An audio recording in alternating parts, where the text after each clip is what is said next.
On va parler famille. J'imagine qu'elle doit être choquée par ça, hein, notre coach. Mais bon, on va discuter avec elle dans quelques instants. Avec elle, on va parler des relations à entretenir. Ça, c'est tout un monde, toute une dimension. Quel rapport entretenir avec sa belle famille? Sourire, laisser comme ça, prendre sur soi, parler, intervenir, insulter, vociférer ou bien garder son calme. Enfin, elle va tout nous dire. C'est pour ça qu'elle est là, c'est le coach. Mais avant, on a le jingle et puis directement, on va aller à l'élément illustratif. Cache-toi. Téléphone, il y a quoi? Tu caches quoi? Ne choisit pas sa famille, encore moins sa belle famille. Et si les relations avec la belle famille se déroulent à merveille dans certaines familles, ce n'est pas le cas pour la majorité. Arrivé à l'improviste chez le couple, intervention des beaux-parents dans la gestion du foyer et dans l'éducation des enfants. Ces relations peuvent se révéler tendues, voire toxiques, transformant le foyer en champ de bataille, opposant tantôt la belle-mère à l'épouse et tantôt l'épouse au duo mère-fils avec pour objectif de convaincre un des partenaires qu'il a fait le mauvais choix. Je n'accepterai pas de vivre dans la même maison que ma belle famille. Auparavant, j'avais essayé, mais ça n'a pas marché.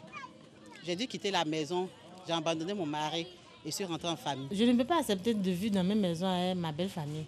Oui, je peux accepter, mais pas toute la famille. C'est-à-dire que si aujourd'hui, par exemple, ma femme accouche, la belle famille peut venir l'aider, un moment ou l'autre peut partir. Tout ça dépend.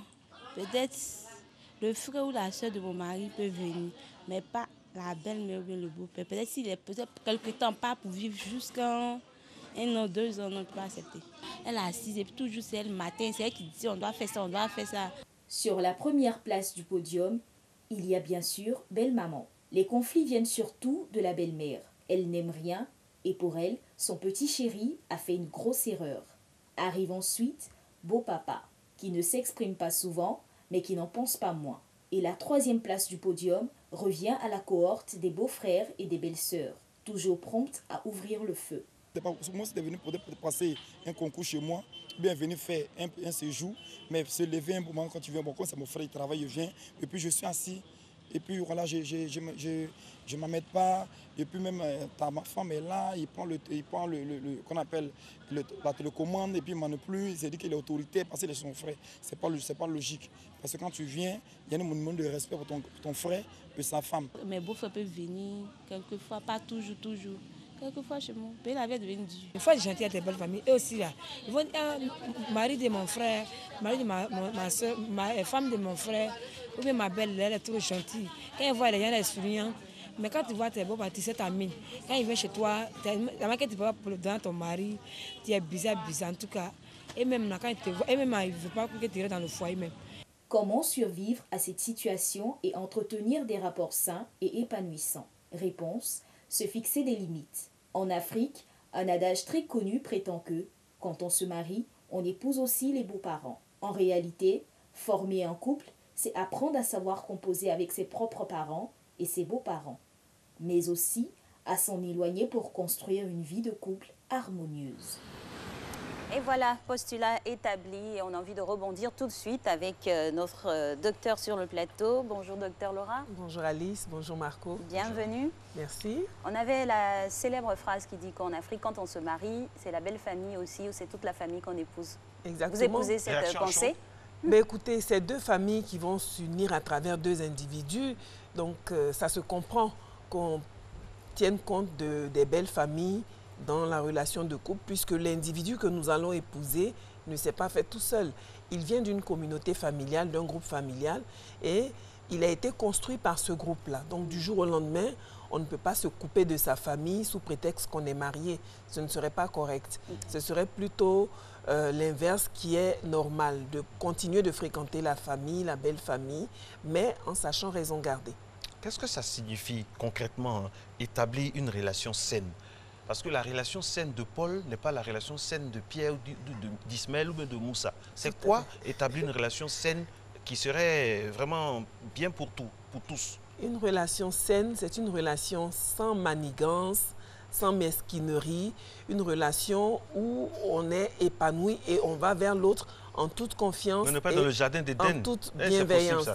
Cela est possible dans la mesure où il faut voir la place qu'on vient occuper, quelle était cette place-là, enfin, comment l'individu interagissait avec ses parents avant que nous arrivions. Vous ne pouvez pas arriver dans la vie d'un homme ou d'une femme et penser qu'avant vous, c'était le désert total. Vous savez pourquoi les conflits avec la belle famille sont exacerbés? Non. Pour parler par exemple des frères et des sœurs, si vous avez des frères et sœurs qui vivent ensemble, dès l'instant où le frère principal ou la sœur principale se marie, la fratrie a l'impression qu'il y a un envahisseur qui est là. Donc, ils sont un peu sur leur garde. Donc, si la nouvelle personne qui vient ne cherche pas à intégrer la famille, mais cherche plutôt à extirper son conjoint ou sa conjointe pour se l'accaparer, cela cause des conflits. Dans la hiérarchisation tout à l'heure, dans l'élément, ils ont mis en premier la belle-mère, le beau-père et la fratrie. En général, les beaux-papas ne sont pas des problèmes. Ils ne sont pas compliqués. Non, non, non. En général, les beaux-papas ne sont pas des problèmes. C'est la belle-mère. En Afrique? Oui, en Afrique, oui, tout à fait. En Afrique, oui. En général, le numéro 1, c'est bien la belle-mère parce qu'il est difficile pour une femme de concevoir qu'elle a élevé son garçon, elle a souffert avec lui, elle a veillé ses nuits de maladie et que du jour au lendemain, toute son attention affective soit détournée sur une autre femme. C'est difficile à concevoir et cela est inconscient. C'est pour cela que les belles mamans sont aussi présentes dans l'entourage immédiat de leur fils lorsqu'ils se marient. Pour ce qui est de la fratrie, plus le grand frère est le père bis ou le nourricier, plus la belle sœur sera difficilement acceptée parce qu'on ne peut pas se marier sans vouloir établir une gestion efficace des finances du couple. Donc quand vous arrivez dans un foyer où votre conjoint ou le mari est le père nourricier de sa grande famille, ils vont avoir l'impression que vous fermez les robinets. Donc de ce fait, ils vont automatiquement vous cataloguer comme étant celle qui les met à la diète. Alors, on a eu la dernière fois sur les réseaux sociaux un mariage où la belle-mère, enfin la maman du marié a pris la parole et elle a dit à sa fille, à sa belle-fille, vraiment, ma rivale, ça va chauffer. Hein. Ça se dit comme ça sous le sceau de la plaisanterie, mais ça cache un... C'est ce que j'ai expliqué. Cette mère-là, si vous regardez bien, c'est une mère qui a fait un transfert affectif sur son fils. Ça se produit quand les mamans n'ont pas une vie de foyer épanouissante. Donc, du coup, elles font un transfert affectif sur leur grand garçon et le voient comme leur mari. Du coup, elles en font leur mari. Il y a même des mamans qui disent « c'est mon mari ». Et en le verbalisant ainsi, elles occupent la place de leur belle-fille. Et d'entrée de jeu, ces belles-filles-là deviennent automatiquement leurs rivales. Comment doivent réagir ces belles-filles qui nous regardent? Qu'elles entrent dans une famille comme ça où la belle-mère est super présente, où elle est vraiment, on dirait, à la limite même provocatrice. On fait comment? Mais déjà, ne pas répondre aux provocations et s'en éloigner le plus possible. Si la belle-mère vous rend visite, par exemple, vous mettez à disposition ce qu'il y a à mettre à disposition, vous restez courtoise, vous faites les civilités, belle maman, comment ça va, et vous prétextez quelque chose pour vous éloigner parce que tout ce que vous allez dire va être passé au peigne fin et être interprété en votre défaveur.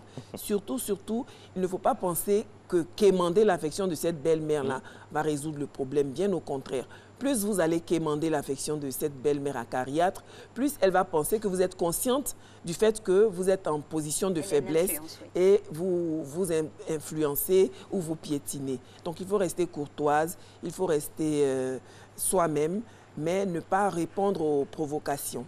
Le préalable aussi ne serait pas au niveau du couple même, du noyau, parce que c'est chacun qui définit un peu la relation qu'il voudrait avoir aussi avec les parents. Vous savez, la sensibilité des garçons vis-à-vis de leur maman est particulière. Ils deviennent même aveugles. Donc, il y a des garçons pour qui, dès qu'on dit « Écoute, mon chéri, est-ce que ta mère ne devrait pas... » Quoi. Ma mère encore, elle a fait quoi? Donc, ils sont sur la défensive parce que leur mère est intouchable. Et lorsque la mère sait que son fils... C'est les mères qui éduquent les garçons aussi. Donc, lorsqu'elle sait que son fils l'aperçoit comme un dieu, comme une déesse, ben, si elle n'est pas de bonne moralité, la maman, entre parenthèses, elle va jouer là-dessus et tirer les ficelles pour manipuler son fils. Donc, il faut à un moment que les hommes puissent couper le cordon et tout en continuant de respecter, d'adorer leur maman, sache aussi que quand on se marie, on a désormais une reine dans sa vie. Et cette reine, ce n'est pas la maman, c'est la femme. Sur un plateau de télécoach, c'est bien, hein, mais franchement, dans les faits concrets, qu'est-ce que... Autant on a dit, on a demandé on vous a demandé votre avis par rapport à la femme qui entre, mais eux, le père, le mari, celui qui va se marier, qui a une maman vraiment envahissante, comment il fait? Mais un homme qui a une maman envahissante, il en est conscient. Il en est conscient. Parfois, ils ne sont pas conscients. Hein. Parfois, il se dit qu'il se voit comme un enfant toujours, même à 40 ans, 50 ans. Dans le bain du cocon familial et tout. C'est ce que j'ai appelé couper le cordon ombilical. Donc, si votre avec quel couteau? Dans quelle position? Comment on coupe le cordon? Avec le couteau de l'affection. Avec le couteau de l'affection. Surtout pas de reproche, de la patience. Mais c'est vrai qu'il y a des hommes, même étant mariés, vont d'abord dîner chez maman avant de rentrer. Donc, lorsque c'est le cas, vous pouvez lui demander de passer vous chercher pour vous accompagner. Comme ça, vous serez deux à dîner chez maman. Où vous allez aussi apprendre ce que maman fait de spécial pour votre mari et qu'il aime autant. Donc, quand vous entrez parfois, dans le jeu maman a raison mari, aussi. Hein. Il va se dire parfois que maman a raison, maman a toujours eu raison. Quand il me parle, c'est toujours ça qui arrive. Donc, vraiment, je fais attention. Je me mets dans leur peau, quoi. Oui, mais il faut dire, oui, effectivement, maman a raison, mais il ne faut pas dire quelle maman a raison, ça. Non, il faut toujours l'accompagner dans son délire avant de mettre la réalité par derrière. Sinon, si vous l'affrontez de façon directe, il va se braquer. Donc, accompagnez monsieur grand bébé dans son délire. Allez manger chez sa mère avec lui. De toute façon, ça vous épargnera de faire à dîner. Et ce sera tout bénéfice. Donc, il faut voir le bon côté des choses. Il ne faut pas toujours noircir le tableau parce que c'est bien agréable d'aller manger chez sa belle-mère. Souvent, les belles-mères, elles cuisinent très bien. Donc, elle ne vous interdira pas de manger avec son fils. Et si ça l'agace, ben, elle fera de moins en moins à manger. Et vous aurez de plus en plus l'occasion de faire à manger chez vous. Mais il faut arrondir les angles pour que le monsieur ne se sente pas pris entre le marteau et l'enclume. Parce qu'il n'y a rien de plus douloureux que de voir les deux personnes que nous aimons le plus qui ne s'entendent pas. Ça, c'est vrai. Là, c'est dans le cas des tensions entre peut-être belle-fille et belle-mère. On a d'autres cas où c'est toute la famille même qui envahit le couple et on te prend la serviette de bain, on l'utilise, te prend ton maquillage sans te demander. Tu rentres chez toi, ton beau-frère assis sur ton canapé avec tes habits, en costume, tout ça. Il a fait sortir toute ta boisson, il a reçu lui-même ses propres amis. Et lui-même, il t'invite à boire dans ta propre maison. Mais tous les exemples que vous citez sont un manque criard de bonne éducation. Là, il s'agit d'éducation. Donc, quand vous entrez dans une famille qui a l'air d'un panier à crabes, fais comme chez toi. Oui, parce qu'il y a un manque criard d'éducation, c'est difficile. C'est difficile. Donc, à ce moment-là, il faut savoir arrondir les angles, comme je disais tantôt, et négocier. Si vous savez que votre belle famille est envahissante, créez-leur leur espace et créez-vous aussi votre espace. C'est le salon qu'il aime, mais écoutez, c'est à votre partenaire qui est leur parent direct de les recadrer. Vous ne pouvez pas faire abstraction de votre partenaire et aller recadrer sa famille, c'est quand même sa famille. Donc, lorsque votre belle famille est envahissante ou fait des choses qui vous déplaisent, vous ne pouvez pas aller directement le signifier à votre belle famille. Votre partenaire, votre conjoint est la personne intermédiaire par laquelle vous allez faire passer le message. Et plus vous le ferez avec tact, plus vous le ferez avec douceur, plus il se sentira obligé d'intervenir. Parce que quand vous êtes déjà irrité, il a l'impression que vous vous attaquez à ses repères familiaux, à ses repères moraux, à tout ce qu'il est à son existence même. Coach, une question. Ça, c'est un débat des fois qu'on fait entre hommes, tout ça. Est-ce qu'il est normal pour un mari, par exemple, que moi je suis, de sortir, d'aller gazer, comme on dit à Abidjan, avec sa belle famille? Est-ce que c'est normal, avec ses belles-sœurs, ses beaux-frères? Est-ce que c'est sain? Ben écoutez, si le gasoil n'est pas malsain, il n'y a rien de mauvais. Maintenant, ça devient un gasoil, tout peut être... Enfin, je dis, un gasoil, c'est un gasoil, avec sa part d'inconnu. De la part d'inconnu, vous n'allez pas vous laisser aller de la même façon que vous êtes avec vos amis, que quand vous êtes avec votre belle famille. Parce que la belle famille vous juge, vous évalue et pense tout le temps à leurs parents. C'est celui-là qui est le mari de ma sœur, c'est celle-là qui est la femme de mon frère. Donc avec la belle famille, il y a quand même un code de conduite à tenir, de bonne conduite à tenir. Lequel? Si vous buvez 10 verres avec vos amis, vous allez vous contenter de boire 2 verres avec votre belle famille. Coach, quand ça a commencé là. La relation a diminué. Hein. Coach, quand ça commence, ça commence. Hein. Mais si mais vous il peut ne naître pouvez aussi pas... des relations de complicité vraiment inédites, quoi. Oui, mais si la complicité est positive, il n'y a pas de problème. Marco a employé le mot malsain. Tout ce qui est malsain est à bannir. Vous ne pouvez pas entretenir une relation avec votre belle famille au détriment de votre conjoint. Ça, c'est le summum du malsain. Ça, oui, c'est vrai. Donc, si vous avez des secrets, vous ne pouvez pas entretenir une relation avec votre belle famille au détriment de votre conjoint. On voit des mamans qui passent derrière leur fille pour demander de l'argent au mari de cette dernière ou vice-versa. Ce n'est pas correct. Et ça met vraiment en colère parce qu'on a l'impression que c'est de la trahison de la part de notre famille. Donc, il faut savoir raison garder et ne rien cacher à notre conjoint parce que quand vous avez un secret avec votre belle famille, si ce secret-là n'est pas une belle surprise réservée à votre conjoint, ça n'en vaut pas la peine. Ça rentre tout de suite dans le domaine de ce qui est malsain et nocif pour le bien-être du couple. On a plusieurs cas de figure. Oui. Le suivant, c'est celui où les deux frères ne s'entendent pas. La femme au milieu, qu'est-ce qu'elle fait? Est-ce qu'elle se joue les médiatrices ou elle regarde de loin? Mais écoutez, la femme qui sait que deux frères ne s'entendent pas, normalement, devrait essayer de les réconcilier. Mais comment en même temps, objective? Son mari, elle est née.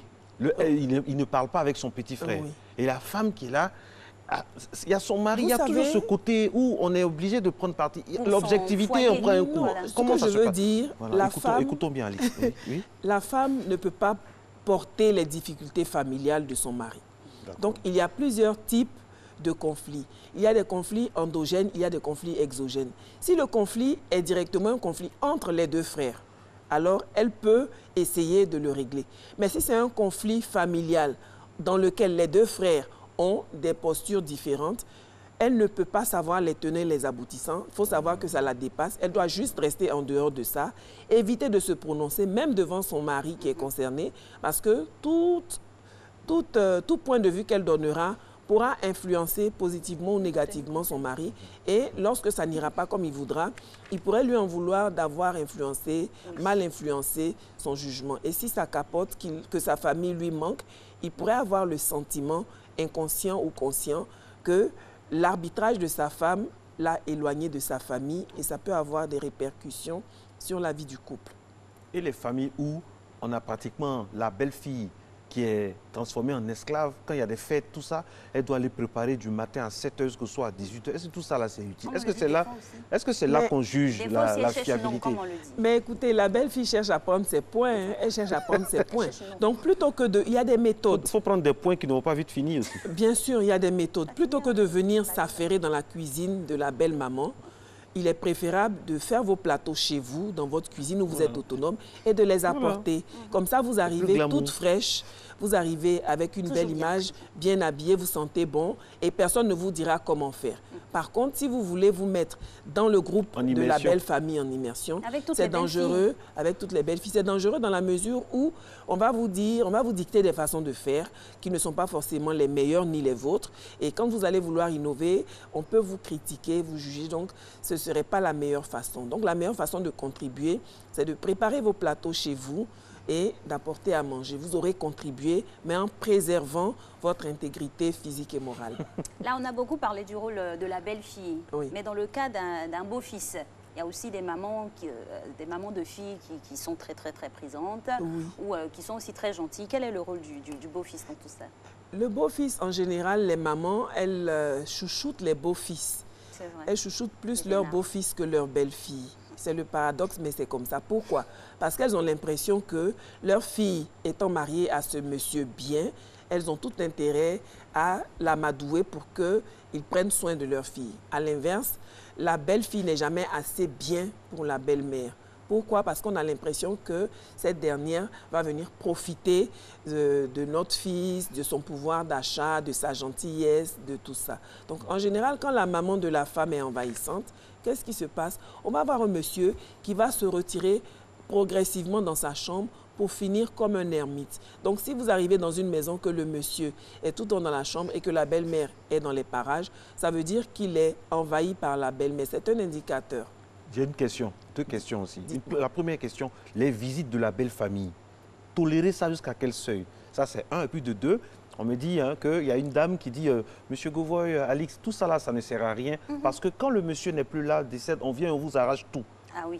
question. Malgré tout. Mais la première chose, La première question, c'était... Les visites. Les visites. Les visites ne doivent pas être intempestives. Allô chérie, maman dit elle vient ce soir. Oui. Vous êtes sur le fait accompli, elle débarque le soir. Oui, une fois en passant, c'est bien, mais ça ne peut pas être tous les 2 jours, tous les 3 jours. À ce moment-là, ça voudrait dire que la maman est envahissante. Nous sommes en Afrique, coach. On est en Afrique. Oui, on est en Afrique. Chez toi. Les gens vont dire que le coach a dit à la télé, on est en Afrique. Non, pas du tout. On ne chasse pas la belle-mère. On est en train d'analyser.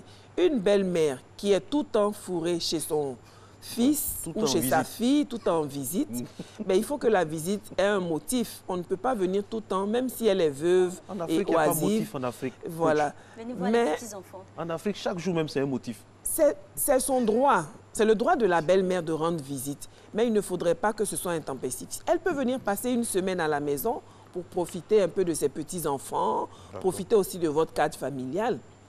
Mais ce que je veux dire, plus la belle-mère est chouchoutée chez elle, moins elle viendra envahir votre espace. Si chaque fin du mois, la belle-mère a son sac de riz, elle a son argent de poche, vous allez voir qu'elle aura de quoi exprimer sa fierté d'avoir ces enfants-là autour d'elle. Et si malgré tout ça, après le décès, on vient, on chasse la femme? Mais ça, c'est des choses qui font partie de notre culture. Hein. C'est ce qui fait partie de notre culture et qui est à décrier malheureusement. Mais lorsqu'il y a décès, c'est souvent qu'on ne reconnaît pas les personnes qui mangeaient à notre table. Pourquoi? Parce que, en général, les parents, la belle famille, a un comportement de vautour, c'est-à-dire des rapaces affamés qui ne veulent pas que la belle-fille qu'ils voient du coup en étrangère bénéficie de ce que leurs frères et elles ont construit de leur vivant. C'est malheureux, mais c'est comme ça. Il faudrait qu'on éduque nos enfants à la culture, à une autre culture, c'est-à-dire accepter le respect de la propriété d'autrui. Malheureusement, dans notre culture, comme je le disais, comme c'est l'homme qui pendant longtemps a été le pourvoyeur de fonds, on a encore ça dans la mentalité. Mais malheureusement, de plus en plus de femmes travaillent et de plus en plus de femmes même gagnent plus que leurs hommes, mais elles sont obligées par bienséance sociale de faire croire que c'est l'homme qui est le principal apporteur de fonds. Et j'ai même rencontré un couple où la femme avait acheté la maison et qui, pour faire bien, on fait croire à la famille du mari que c'était la maison achetée par le mari. Alors, le mari avait un travail hors d'Abidjan. La belle-mère, sans consulter son fils, est venue trouver sa belle-fille pour lui dire « La maison est trop grande, il faut louer un studio ou 2 pièces pour tes enfants et toi, et puis on va mettre celle-ci en location. » Alors que c'était la maison de la dame. Donc la dame a dit « D'accord, je vais en parler à mon mari. » Donc, il ne faut pas que la belle famille s'immisce trop et il faut que les conjoints soient assez responsables pour poser des barrières dès le départ. Merci beaucoup, docteur. C'est moi. On a été très heureux, en tout cas, de débattre sur ce sujet hautement important. Établir des limites avec la belle famille et maintenir toujours un climat de paix au sein de cette famille-là. Merci d'être resté en notre compagnie.